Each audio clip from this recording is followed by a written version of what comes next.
সুভাষিস দা আমার বাবা, আর খরাজ দা 10 মাস ধরে আমাকে মানুষ করেছে মা।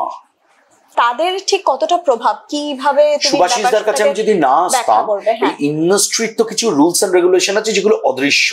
কিভাবে ছবির পেছনে নাম লেখা, সেগুলোকে মানুষের কাছে দেওয়া, ফোন নাম্বার খারাপ থাকলেও ডিরেক্টরের সাথে দেখা করা, নিয়মিত স্টুডিওতে যাতায়াত করা, কমিউনিকেট করা সবার সঙ্গে, এটা সুভাষিসদার জন্য আমি শিখেছি। এবং সুভাষিসদার সাথে আমি বহুদিন ছিলাম। এবং মানে একজন অ্যাক্টরকে কি করে সিকিউর হতে হবে, তার আর্থিক দিক এবং শাসন মাথা পেতে নেওয়া, আমি বারবার বলি। সুভাষিসদা তখন যদি বলতো হাওড়া ব্রিজ থেকে লাভ মার, তোর হবে, আমি লাভ মেরে দিই। আর খরাজদার সাথে অডিশন দিয়েছিলাম, একটা সিমেন্ট কোম্পানির অডিশন, হিন্দিতে হয়েছিল। সেই অডিশনেতে আমাকে ডাকার প্রতি খরাজ মুখার্জি দাঁড়িয়ে আছে, তাহলে আমাকে কেন ডাকতে গেল? সেম রোলে তো অডিশন দিয়েছিলাম, তুমি ভাবতে পারো সেটা আমি সিলেক্ট হয়েছিলাম। আচ্ছা। হ্যাঁ, এবং একজন সিনিয়র অ্যাক্টর, সে তো তার রাগ দেখাতে পারতো। সে আমাকে বলেছিল, কি নাম? বিশ্বনাথ, তুমি এটা করছো, কোথায় থাকা হয়? আমার বসিরহাটে।